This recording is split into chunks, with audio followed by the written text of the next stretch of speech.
Hello everyone, Daniel Yuck here. Thank you all for tuning in today. I appreciate you. Today I'm going to be kicking off this new video series, Tattooing 101, with this video right here in which I break down some bare bone essentials in which we will need to go about tattooing. So if you are looking into getting into tattooing, if you want more information about tattooing in general, if you're needing to know where to begin, then this video series is going to be great for you. Should you have any questions about anything that you see and hear throughout this video, I'm going to encourage you to drop a comment down below. I will do my absolute best to assist you in the best possible direction. I will also leave links in the description below for you so you can check this out and begin on your end. With that being said, let's go ahead and dive straight on into this.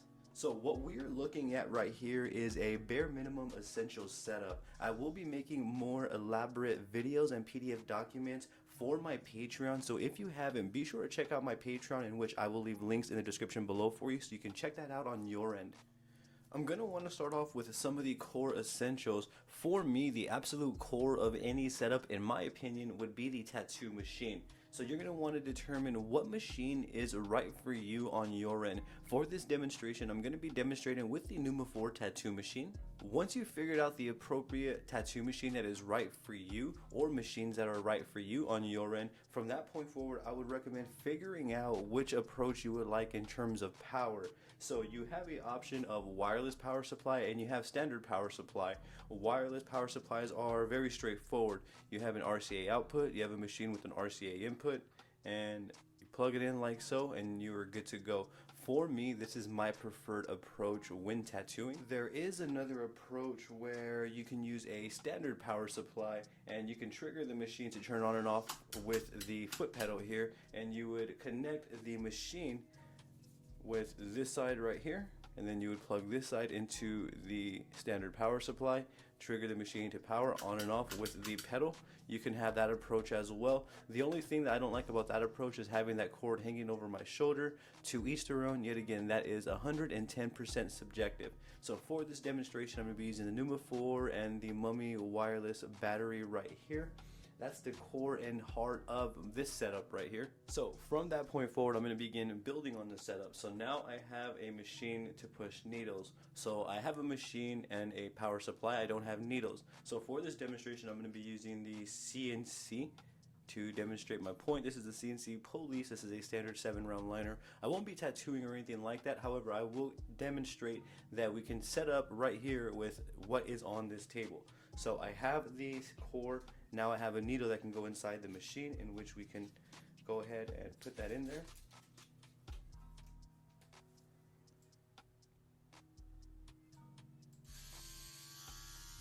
And now we are pushing a needle.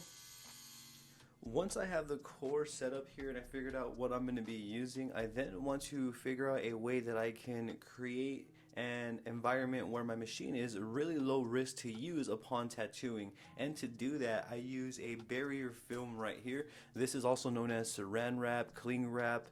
This is whatever you want to call it, but you get the idea. I use this to create barriers around my tattoo furniture that I'm using to tattoo on, and I also use this to create a barrier around my tattoo machine. I'm not going to go ahead and demonstrate wrapping that here in this video, as I feel that would take up more time than necessary. However, you're going to need a barrier to put around your entire machine, and you may want some comfort because some people don't like to tattoo on metal, some people do. Again, that's personal preference. For that, I recommend using grip tape right here. This is also known as adhesive. Also, terminology varies, whatever you would want to call that. These are some of the core essentials that you're going to want to use right here.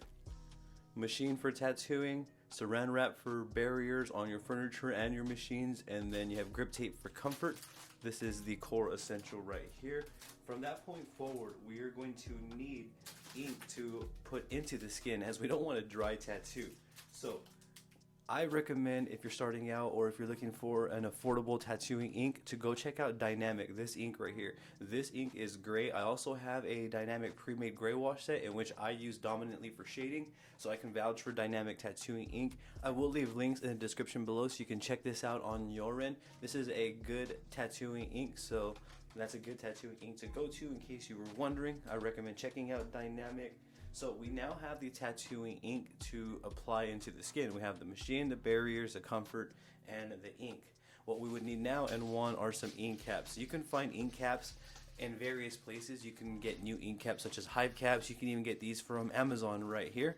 I would recommend checking out Amazon, and I will also leave links for you in the description below so you can check these out on your end. These come in bundles of sometimes 500 or hundreds to thousands depending on what you wanted, so you can get in bulk as well. I do recommend picking up a lot of these as you are going to be going through these like crazy. So you're going to need some tattooing ink caps. Let me get one out here. Place that next to that.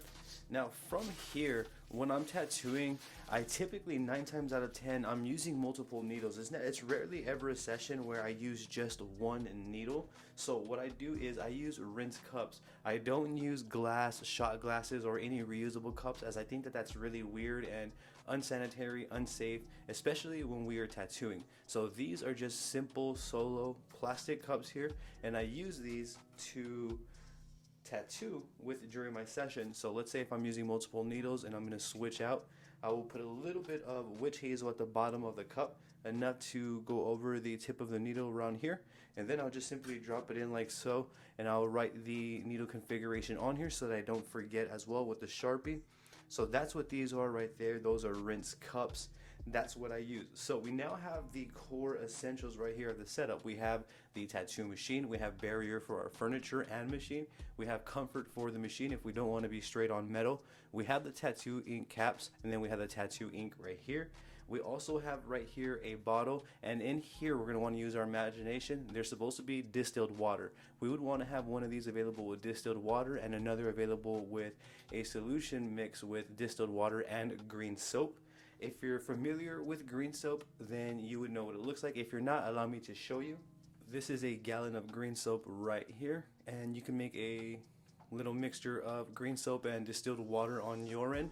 So it's always great to have one in one. You can have one bottle of distilled and one with a green soap mixture going on for you. So we have the fundamentals right here. I'm gonna need something to moisturize the skin and break the skin, and for that, from the jump on human skin, I've always used Inkeeze ointments. From the get-go, I've always used Inkeeze. I personally have never used Vaseline on human skin. I do use Vaseline on fake skin, such as this one right here. This is called real skin. I do use Vaseline when I'm tattooing this. Upon tattooing human skin, I've only used Inkeeze ointments. So you're gonna wanna look for a good ointment that you are comfortable using to break the skin, moisturize the skin before you start putting ink into the skin. I would recommend checking out Inkeeze. I will also leave links for you in the description below so you can check it out on your end. So Inkeeze, good reliable ointment. I've done various reviews on various Inkeeze ointments. Be sure to check those out as well. Now we have the sticks right here. These are simple wooden sticks to simply scoop out the ointment and apply to our station. You can even use these to keep structure within your cap. So let's say you make your own gray wash system, you can simply place the Inkeeze down, you put this on top of the Inkeeze ointment, and then put your caps here accordingly. You get the idea. So you can use this as you please on your end. I'm just sharing with you some of the bare bone essentials that I use to start my tattooing with. So that's everything right now. Over here, all of this is a very straightforward, and more so on, I guess, the chemical end. Besides this, these are very straightforward. Allow me to touch base on this before we step into the chemical aspect right here. So these are the tattooing wipes that I use. These are Scotch Shop wipes right here. I do use these dominantly for practicing. However, I also use these for tattoo sessions. For example, I will line my furniture with a barrier film like this, and I don't like my client just having their skin on the plastic, as it's going to create a lot of sweat. So I'll go ahead and put a few of these down where the client's going to lay their extremity down for a long period of time, just to avoid sweating for the client for a little bit more comfortability. So I also use these for that. These right here are my human skin dominant tattooing wipes. So when I am tattooing any sort of human skin, these are the wipes that I will be using. These are the ones that I will only use, as these have worked out well for me right now. These are WipeOutz, for those who haven't heard of them. I've also done a full in-depth review on these. These are tattoo dedicated right here. They are sterilized tattoo wipes. So if you haven't, be sure to check these out. So that's what I use for wiping away the ink. So right here already we can begin tattooing. What would I tattoo on? That's a great question right there. This right here is what I use daily. I use real skin. I'm sure some of us are familiar with this. This is what you can use to get some practice in on your end. As you see, I have a mandala right here ready to go that I created. And this is what the skin is right here. So this is what you can practice on. You don't need any human skin right out the gate, right out the jump. You don't need to be practicing on human skin. There's nothing to prove. I would recommend taking your time, picking up some real skin like this. This is actually called real skin, REELSKIN. Again, I will leave links for you in the description below so you can check this out on your end. This is what you're gonna want to tattoo on. So at this current moment right here, with the Scotch Shop wipes, the needle, the ink, I don't need this right now, but with the machine, the barrier, the adhesive, and the Inkeeze, I can set up and tattoo. Everything is there and ready for me to go. The power supply, I have everything that I need to start pushing the ink. So over here, the last part of the setup that I keep around are some chemicals. I do have a spray bottle filled with distilled water and alcohol, and I use that for various things. I do have some alcohol right here on hand. I use this for various things as well. I do have some witch hazel, and I also use this for putting at the bottom of my rinse cup and letting my needles sit in there so that way the tip doesn't dry out. I also have some wipes over here. I use this for pretty much wiping down everything. I have Opticide Max right here, and I also have some Super Sani cloths available on hand. So these are some essentials that I would recommend keeping readily available to you and investing into off the rip right here. Just a quick final recap here. So we have the heart, the core of the setup, which is the tattoo machine. We have the power supply. We have the tattooing needles. We have the tattoo ink. We have the ink cap to pour the ink into. We have the ointment to break the skin. We have the barriers to cover our furniture and machines. We have the adhesive wrap for comfort. We have our spray bottle right here for distilled water and a green soap solution. We have our rinse cups to place our needles into if we're using multiple needles. We have our wipes. We have our chemicals here. We have everything that we need to start inputting ink, and we also have our fake skin right here to tattoo into. So this is it right here. The gloves are also right there as well. The gloves are very straightforward. I'm sure everybody knows what gloves is. Everything is here. We are ready to go. This is the bare bone essential core setup right here. If I didn't touch base on anything specific that you may want to know, please feel free to drop it in the comments below. I will do my absolute best to assist you in the best possible direction. I also have a tier on my Patreon which allows you to ask me very specific questions tailored to your direct tattooing needs. I will also leave links in the description below for that so you can check it out on your end. I also have social medias all under the same name as this YouTube channel. I have Facebook, Instagram, Twitter, and TikTok. I would truly appreciate the support on there. Don't forget to hit that subscribe button for me and ring that bell, as I will be bringing more videos like this for you all. Thank you for tuning in yet again. You have a great day.